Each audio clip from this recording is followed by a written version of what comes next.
vamos a hablar sobre el ataque a Pearl Harbor, que hizo que Estados Unidos ingresara finalmente en la Segunda Guerra Mundial. Pero ¿cómo fue este ataque? ¿Fue como lo contaron? ¿O estamos nuevamente ante una gran mentira? Pearl Harbor, el ataque japonés al puesto estadounidense en medio del Océano Pacífico, que destruyó innumerables barcos de la Armada, representó la entrada de Estados Unidos en la Segunda Guerra Mundial. Se trata de un hecho histórico de gran importancia, cuyas modalidades, sin embargo, no se analizaron por completo. Después de la Primera Guerra Mundial, Estados Unidos adoptó una política aislacionista. En el verano del año 40, las encuestas mostraron que la opinión pública estadounidense estaba en contra de la participación de su país en el nuevo conflicto europeo, conflicto en el que entraría el país poco más de un año después, tras el ataque japonés a Pearl Harbor.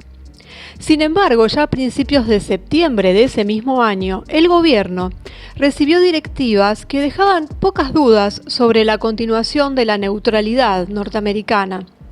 Las medidas tomadas representaron un claro preludio de la guerra. Llamado a las armas en tiempos de paz, uso de plantas industriales para la producción de material bélico, venta de vehículos antiguos de la Armada a Inglaterra y un costo de $5.000 millones para crear una armada para dos océanos, el Atlántico y el Pacífico. El gran temor de Estados Unidos era el de verse rodeado por las fuerzas militares alemanas tras la caída de Londres. Además, la Segunda Guerra Sino-Japonesa estaba en marcha en esos años y el gobierno de Washington estaba extraoficialmente antes del 7 de diciembre del año 41, que es la fecha del ataque a Pearl Harbor, estaban del lado de China. De hecho, al brindar apoyo a las tropas de Chiang Kai-shek, Estados Unidos pretendía salvaguardar los intereses angloamericanos, holandeses y franceses en el Pacífico. Entonces aparecieron dos amenazas: Japón en el Pacífico y Alemania en Europa.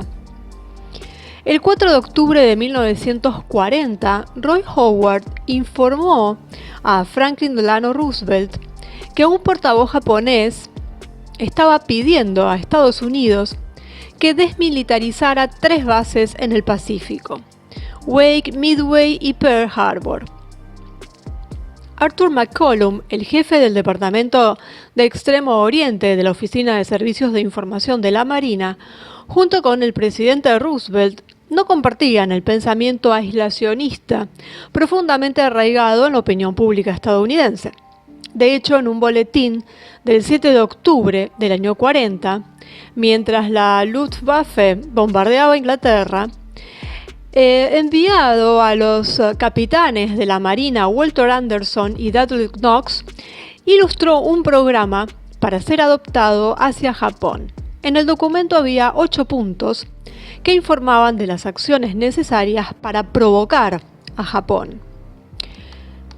El acuerdo con Gran Bretaña de utilizar bases británicas en el Pacífico, especialmente Singapur, acordar con los Países Bajos para utilizar el equipo de la base y obtener suministros en las Indias Orientales holandesas, brindar toda la ayuda posible al gobierno chino de Chiang Kai-shek, enviar una división de cruceros pesados de largo alcance al este, a Filipinas o Singapur, enviar 2 divisiones de submarinos al este, mantener la flota principal de Estados Unidos, que en ese momento estaba en el Pacífico, cerca de las islas hawaianas.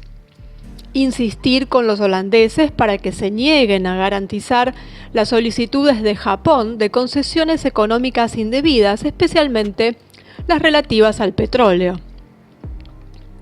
Declarar un embargo sobre todo el comercio con Japón, en paralelo con el embargo similar impuesto por el Imperio Británico.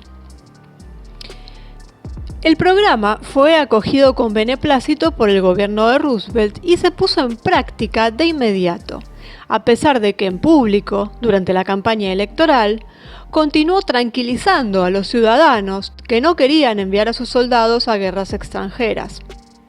Está claro que en el caso de que Estados Unidos y Japón hubieran entrado en guerra entre sí, el pacto tripartito Roma, Berlín, Tokio, firmado solo 2 semanas antes, el 27 de septiembre del año 40, también habría arrastrado a Estados Unidos a la Unión Europea, al conflicto contra Alemania e Italia.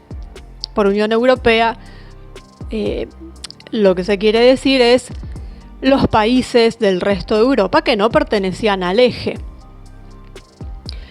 Bueno, esta fue la voluntad de los británicos, que esperaban que Estados Unidos entrara en la guerra tan pronto como Roosevelt fuera reelegido para el tercer mandato, el 5 de noviembre de 1940.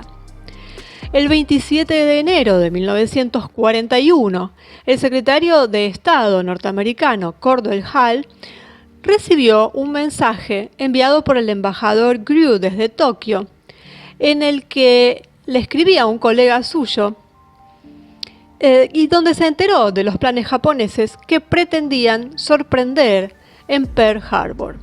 El gobierno no tomó ninguna medida y las intercepciones de los mensajes codificados japoneses, que implicaban tácticas y estrategias descifrados por Washington, no se enviaron al comandante de la Flota del Pacífico, el comandante Kimmel. Entre Cordell Hull y Nomura, el embajador de Japón en Estados Unidos, hubo más de 40 reuniones en las que se buscó una solución a la tensa situación que se había presentado entre Japón y Estados Unidos por el control del Pacífico. Una situación en la que Japón básicamente pidió que se restablecieran las relaciones comerciales y se encontrara una forma pacífica de enfrentar el conflicto con Chiang Kai-shek, el chino. Las propuestas del gobierno japonés fueron rechazadas en bloque. Estados Unidos quería mantener el status quo en el Pacífico. El presidente de Estados Unidos tenía especial consideración por el punto 4 del boletín del año 40 y, animado por Churchill, cuando no, desde ese octubre del año 40 comenzó a mandar cruceros estadounidenses en violación del derecho internacional en aguas japonesas a partir de marzo del año 41. Y ahí vemos una vez más cómo Churchill era el gran titiritero. El Ministerio de la Armada de Japón, a finales de marzo de ese año, dirigió una nota de protesta al embajador estadounidense Joseph Grew en Tokio, pero Roosevelt, dispuesto a sacrificar algunos barcos por su causa, no cedió. Estaba seguro que los japoneses tarde o temprano responderían a las provocaciones. En julio del año 41 se cerró el Canal de Panamá a los barcos japoneses y se puso en práctica el punto 8 de McCollum. Japón ya no importaba material de guerra de Estados Unidos. Existe evidencia documental de intercepciones hechas a principios de noviembre por criptógrafos norteamericanos de mensajes japoneses que revelan los planes de Yamamoto con respecto a Pearl Harbor y las islas hawaianas. Hasta el día anterior al ataque, se habían interceptado más de 100.000 mensajes de radio de barcos japoneses. Todo el mundo conocía estas intercepciones, incluso Churchill, que mientras tanto había concedido al ejército estadounidense el uso de bases militares británicas en el Pacífico, como exigía el punto 1 del boletín McCollum. Mientras tanto, los hombres que más necesitaban esta información, el almirante Kimmel, que era el comandante de la Flota del Pacífico, y el general Short, que estaba encargado de defender las instalaciones militares en Hawái, no recibieron ninguna advertencia. En un memorándum del embajador Grew del 10 de noviembre del año 41 se encuentran palabras indicativas sobre la política estadounidense. De hecho, según el embajador, Japón había hecho repetidamente propuestas precisas para acercarse al punto de vista estadounidense, pero el gobierno norteamericano no había hecho nada para cumplir con las posiciones japonesas. 2 semanas antes del ataque a Pearl Harbor, el almirante Kimmel dio la orden de trasladar la flota al norte de las islas hawaianas. La Casa Blanca se enteró de este desplazamiento de la flota del Pacífico hasta el punto en que supieron que los japoneses planeaban atacar. Dieron la orden de retirar la flota de ese punto y Kimmel obedeció. Pocos días después, el 26 de noviembre del año 41, se ordenó a Kimmel, a pesar de sus protestas, que entregara a todos los cazas del ejército, junto con el portaaviones Enterprise, a las islas Midway. Ese mismo día, el gobierno estadounidense envió una nota proponiendo la resolución del conflicto chino-japonés con condiciones inaceptables para Japón, que fue recibida por el primer ministro Hideki Toyo, como un ultimátum. Roosevelt era consciente de la inaceptabilidad de las condiciones propuestas, tanto que su única preocupación, expresada el día antes de que se enviara la nota al gobierno japonés, era pensar cómo podríamos ponerlos en condiciones de disparar el primer tiro sin exponernos a un peligro excesivo. Esas fueron sus palabras. En la noche del 30 de noviembre se interceptó otro mensaje que indicaba el objetivo de la flota japonesa. En la madrugada del 2 de diciembre se interceptó un mensaje indicando el día exacto del ataque, 7 de diciembre del año 41. La semana previa al ataque, los japoneses fueron informados por un infiltrado en Hawái que informó de la falta total de alerta en la base de Pearl Harbor. El 5 de diciembre, Kimmel también entregó el portaaviones Lexington junto con 8 buques de guerra modernos. Solo los barcos viejos, utilizados durante la Gran Guerra, permanecieron en Pearl Harbor. En los 7 días previos al ataque, el capitán McMorris y el comandante Murphy le aseguraron a Kimmel que un ataque japonés a Hawái era poco probable, a pesar de los mensajes interceptados de la Marina que decían exactamente lo contrario. Los oficiales superiores de la Marina no hicieron nada para advertir a Honolulu. Cuando interceptaron el mensaje japonés dando la orden de ataque, se lo transmitieron al general Marshall. Este último, para comunicarlo a los directamente involucrados, utilizó inexplicablemente la comunicación RCA, la más lenta, sin siquiera molestarse en poner en el telegrama el sello de derecho de paso. La comunicación de la alerta se produjo después del ataque. A las 7:52 del 7 de diciembre comenzó el ataque a Pearl Harbor que provocó la muerte de 2.476 hombres. En la oficina oval de la Casa Blanca esa mañana, todas las comunicaciones telefónicas fueron desconectadas, mientras Roosevelt hojeaba sus álbumes de sellos. La idea de que el gobierno de Estados Unidos dejó que los japoneses lo hicieran en el caso de Pearl Harbor aún no es aceptada por la historiografía oficial. Sin embargo, en el caso de Pearl Harbor, las dudas sobre la negligencia de la Marina se expresaron temprano en la política estadounidense, especialmente por parte de los representantes republicanos. Apenas 10 días después del ataque, algunos miembros del Congreso preguntaron al gobierno por qué los militares del Pacífico habían sido tomados desprevenidos. Una comisión que redactó un informe en menos de un mes declinó toda responsabilidad al almirante Kimmel, quien fue relevado de su cargo el 16 de diciembre, y el general Short, quien fue destituido del mando el mismo día del ataque. Thomas Dewey, candidato a las elecciones presidenciales por el Partido Republicano en el año 44, hizo fuertes acusaciones contra el gobierno de Roosevelt, alegando que este último conocía los planes de los japoneses antes del ataque. De las primeras investigaciones del Congreso sobre Pearl Harbor en 1945, no surgió que los criptógrafos estadounidenses hubieran tenido éxito en descifrar los códigos japoneses, lo que ahora se sabe que no es cierto.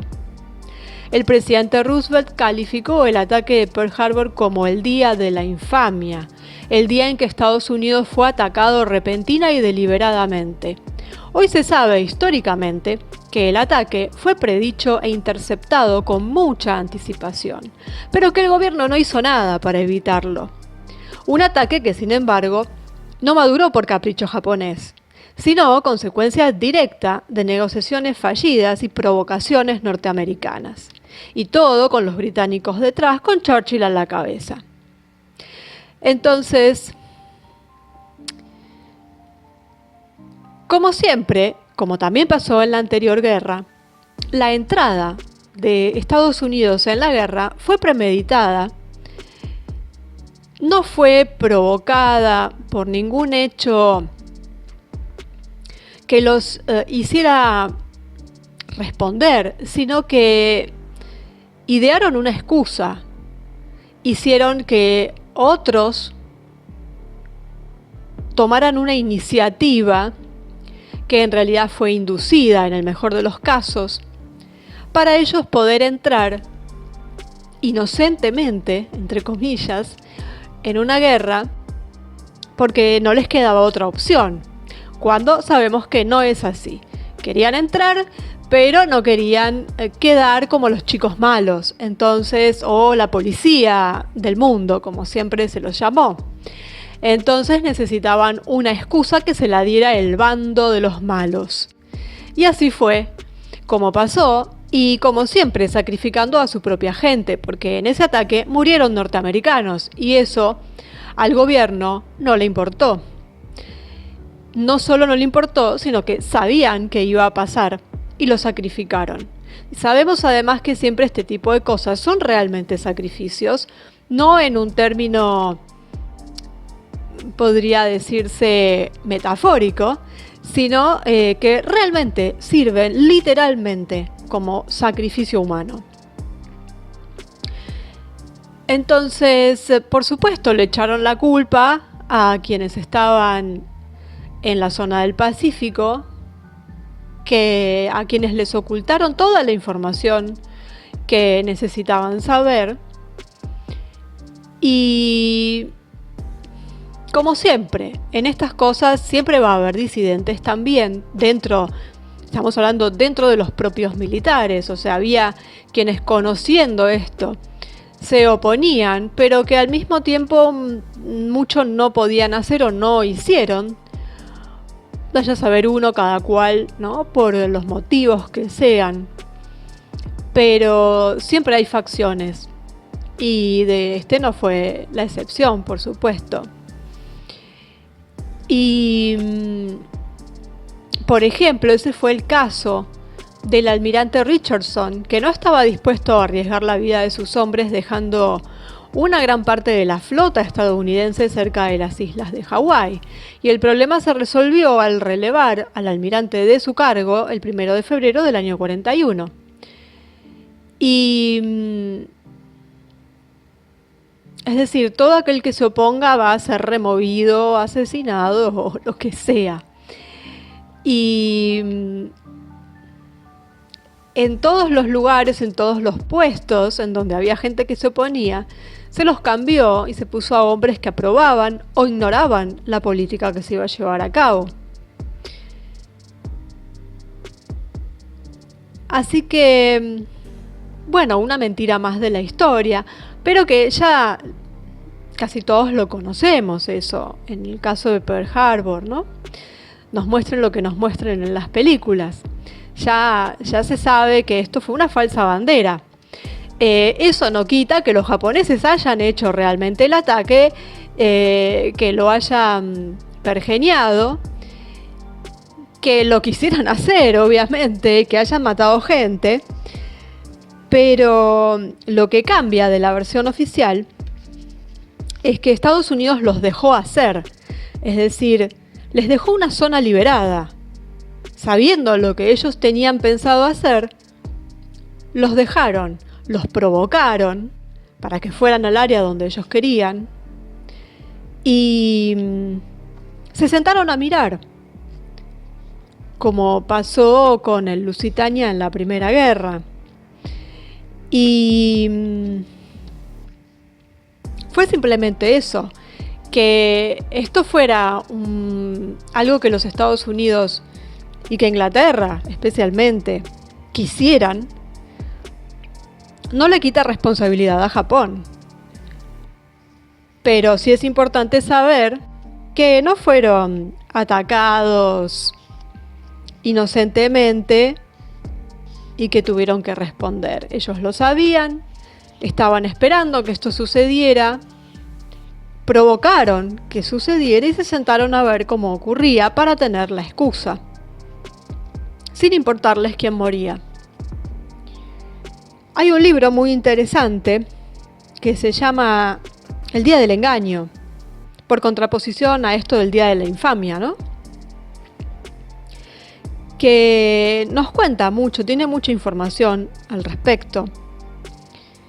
Y nos habla también de la figura de Roosevelt, que tenía lo suyo y estuvo metido en esto, sabía perfectamente lo que iba a pasar, estaba de acuerdo con Churchill.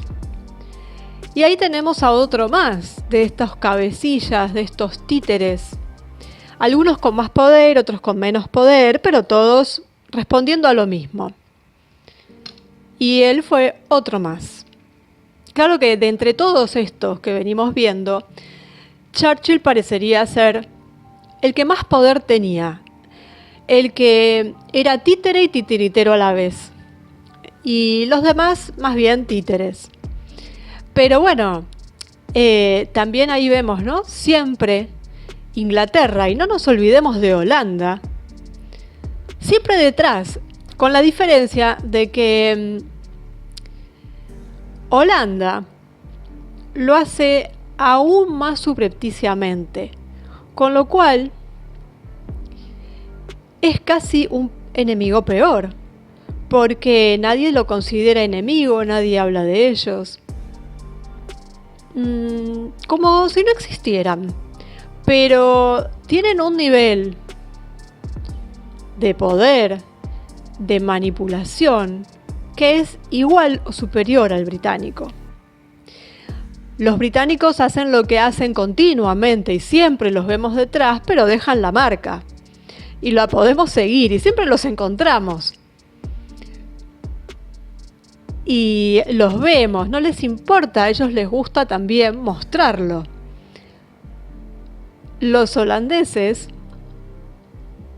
que están estrechamente vinculados con los británicos en cuanto a dinastías.